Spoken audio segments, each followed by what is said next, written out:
مقادير الحواوشي: نص كيلو من اللحمة المفرومة، وهفرم عليها ربع كيلو من الدهن، وحتة ليا بقى دي اللي هتدي معايا الطعم والريحة بتاعت بره وهتبقى أحلى كمان. مهم جدا معايا نسبة دهون كده في اللحمة، عشان دي اللي بتميز الحواوشي بتاع المحلات. نص كيلو اللحمة هحط قصاده نص كيلو من البصل المتقطع صغير بالشكل ده، مش هينفع ان احنا نبشره ناعم، لازم يكون متقطع بالشكل ده. تمام. هحط عليهم بقى معلقة كبيرة كده من الدقيق ده هيمسك لي المكونات كلها كده مع بعض، وهحط عليهم حبتين من الطماطم بشراهم ناعم بالشكل ده، هيدي معايا طعم كده مسكر وحلو قوي للحواوشي. تعالوا بقى للبهارات بتاعتنا، بسيطة جدا. هحط معلقة كبيرة كده من الملح، وهحط عليهم معلقة من الكوبيبة الصيني بتدي ريحة حلوة جدا، وهحط فلفل اسود وبهارات لحمة وبشرتين كده من جوز الطيب. دي كل المكونات اللي عندي، والكوبيبة بتدي معايا ريحة حلوة جدا. لو اللي عايزين بقى الحواوشي معانا سبايسي كده هحط قرنين من الفلفل او قرن واحد حسب ما انتوا حابين، مقطعاه كده صغير بالشكل ده. وهحط بقى ما تنسوش معانا معلقه كده من البيكنج باودر، ده فايدته ان هو يخلي اللحمه كده ما تبقاش مكتومه معايا جوه الرغيف، يعني تبقى مهويه كده ونافشه معايا. هحط بقى معلقه كمان صغيره من البابريكا، وهقلب الحاجات دي كلها كده واعجنهم كده مع بعض. يعني نعجن بايدينا كده لمده دقيقتين لحد الخليط ده معايا ما يبقى كده زي عجينه واحده، يعني يبقى بالشكل ده.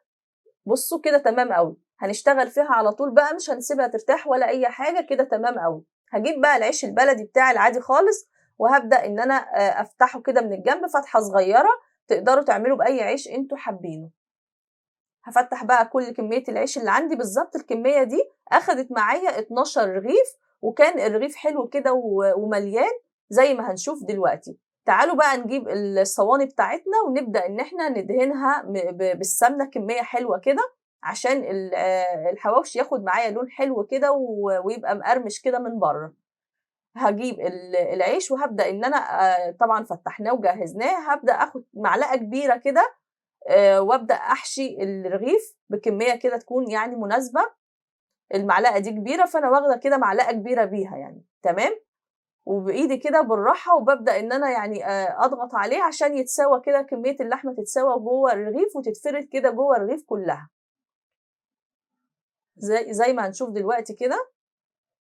بصوا كده حلو قوي. بضغط عليه كده وهحطه بقى في الصينيه كده، هرص كل صينيه تاخد معايا 6 ارغفه. في الوقت ده بقى أنا كنت مشغّلة الفرن على درجة حرارة عالية عشان الفرن يعني يسخن معايا، وتبقى العيش لمّا يدخل يعني يستوي معايا برضه بسرعة. هاحشي بقى كل الكمية اللي عندي بالشكل ده. بصوا هنا باوريكم، بصوا من جوه شكله ايه. كمان لما بيدخل الفرن بينفش معايا. هجيب بقى السمنه وهدهن وش العيش بالشكل ده، عشان هو ده اللي هيديني يعني القرمشه بتاعت بره كده، وياخد لون معايا حلو.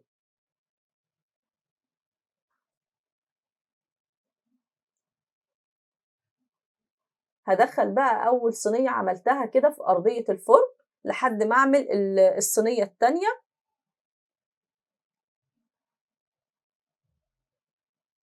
هاعمل نفس الخطوات واكمل العيش برضو بدهنه كده من على الوش، يعني بكمية سمنة كده مناسبة، واحطها في الرف الاوسط. بالنسبة بقى للتسوية، بعد ما بيستوي كده من تحت وياخد لون، ببدأ ان انا اغير مكان الصواني اللي فوق في الرف الاوسط، بنزلها تحت يعني بعكسهم عشان ياخدوا لون من تحت.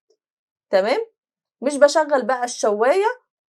بعد كده باطلعهم تاني، وببدأ ان انا اقلبهم على الناحية التانية الصينيتين.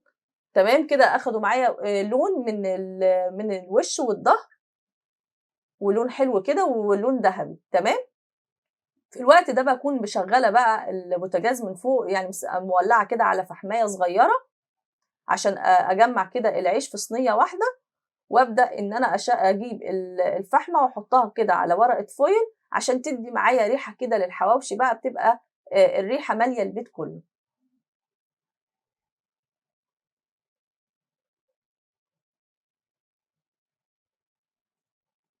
هنحط كده بقى الفحماية ونحط عليها شوية كده من السمنة اللي نزلت من الحواوشي، وهنغطيها بقى لمدة دقيقتين كده عشان تعمل معايا كده، تدي معايا ريحة كده للحواوشي حلوة.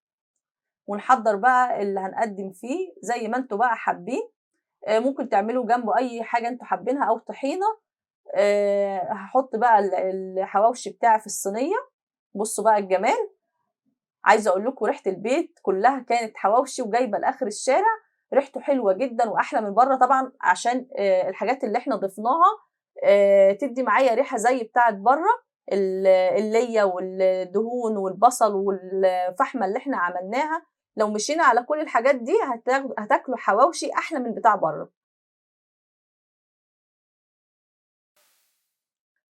قدمت برضو معاه الفلفل الشطة عشان اللي حابب الطعم يكون سبايسي اكتر ويدي معايا شكل كده حلو للصينيه. وطبعا الحواوشي بيحب بقى المخللات، انا كنت عامله معاكم على القناه الزيتون المخلل فقدمت معاه الزيتون.